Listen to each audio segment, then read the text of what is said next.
Spider-Man home is held together by nostalgia. Without the member berries to distract you, the story falls apart pretty easily. What's a member berry, you may ask? Well, let me give you some examples. Remember the 2000s? Well, they're in this movie. How about the 2010s? Remember them? Well, they're in this movie too. Remember Charlie Cox as Daredevil? Well, here you go. And how about J.K. Simmons as J. Jonah Jameson? You liked that back in the day? Well, you remember him in this movie as well. Remember Uncle Ben's advice? Well, now May gives it. Remember when Peter fell and hurt his back in Spider-Man 2? Well, it still hurts in this movie. Remember in The Amazing Spider-Man 2, when Gwen Stacy fell to her death, and Spider-Man was unable to save her? Well, in this one, MJ is falling to her death, and Spider-Man saves her this time, redeeming himself. Remember in the original Doctor Strange, when the Ancient One separated Doctor Strange from his body? Well, Doctor Strange does it to Peter in this movie, to cooler results.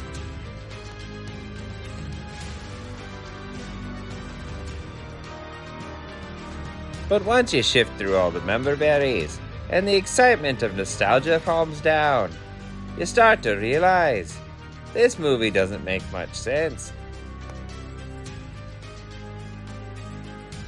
Who is this guy? Because he's not Doctor Strange.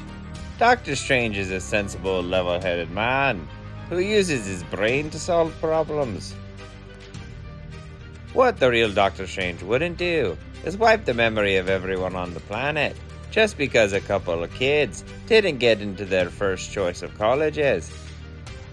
And then this Strange has the balls to yell at these kids as if they're responsible for creating the spell.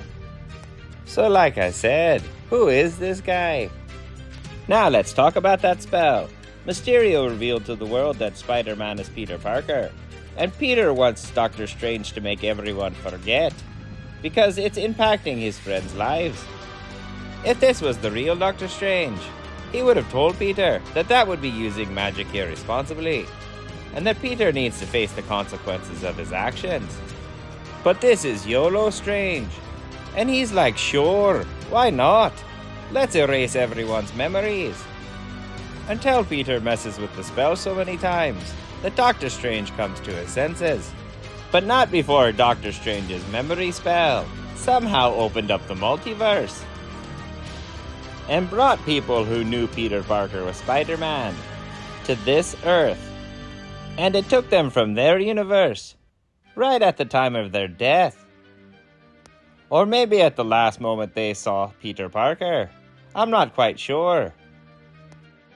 And for some reason, if these people don't go back to their universe, it will break open the multiverse and destroy everybody. And I'm left to wonder why a spell that would wipe people's memory would open up the multiverse. The major conflict in this movie is instead of sending everyone back to the universe they belong to and saving the multiverse, Peter decides he needs to cure those people before sending them back. And this plan helps no one. First of all, Spider-Man is risking the death and destruction of everyone in multiple universes, just to save people whose fate already happened. But let's go ahead and talk about those people Spider-Man wants to save, and the consequences if he does manage to cure them. Norman Osborn, the Green Goblin. He was brought to the MCU just before he was impaled by his own glider at the end of the original Spider-Man. Curing Norman means giving him back his sanity and removing the Green Goblin personality, which means Norman's gonna be himself when he's impaled by that glider, making Norman bear the punishment of the Green Goblin's crimes. Dr. Otto Octavius, or Dr. Octopus. He was pulled into the MCU just before he regained control of his mind and his robot arms, and redeemed himself by making the ultimate sacrifice and saving the city. Spider-Man's plan puts Dr. Octopus in the exact same position he was when he left. He's still going to have to sacrifice himself to save Manhattan. Flint Marko, the Sandman. When we last saw him, he apologized to Peter for killing his uncle, and then blew away in the wind, a fugitive from the law, but with no real way for them to catch him. If you took away his powers, he's probably going to jail, and that's not really helping him. Jamie Foxx as Electro. When we last saw Electro, Spider-Man had pumped enough electricity into him to overload his body, and he blew up and disappeared. If you sent Jamie Foxx back without his powers, he'd be instantly incinerated. If you really wanted to help him, leave his powers and give him that arc reactor so he can absorb all that excess energy. Dr. Kirk Connors, the Lizard. When we last saw Dr. Connors, he had been sprayed with the antidote and turned back into his human form. So the MCU, Peter, is putting in all this effort for something that's gonna happen anyway. So to recap, Peter Parker risked the lives of everyone in multiple universes, and got his Aunt May killed, for absolutely no reason. Ned being a natural at using the sling ring is stupid. It took Doctor Strange, one of the smartest men on the planet, to have his life threatened, and the sling ring being the only way to save it, to open his first portal. It's established that learning this magic is not easy. But for Ned, he makes his first sparks without even trying, and then not only is able to open up portals, he can zero in on certain people and create portals directly to them. And I know the excuse. Ned's grandma told him that they had magic in their family.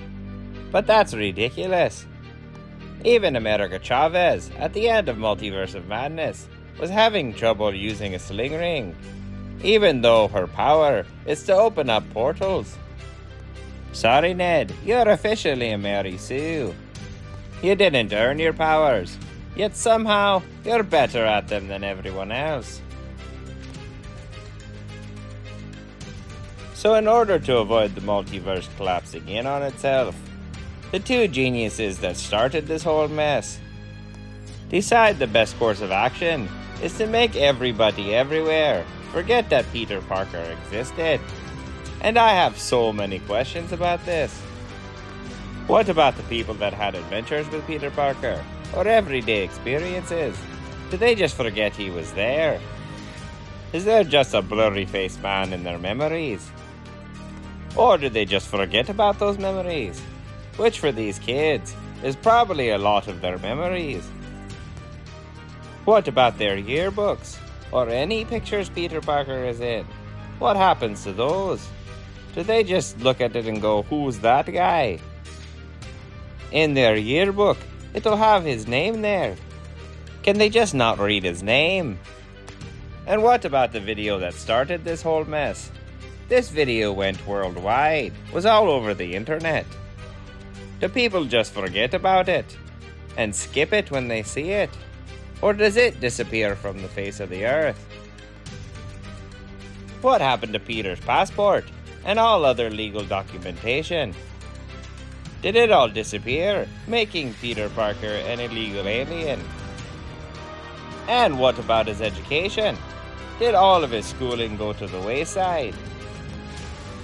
There are too many questions to be answered to just drop a concept like this at the end of your movie. The verdict is, this is a really entertaining movie the first time you watch it.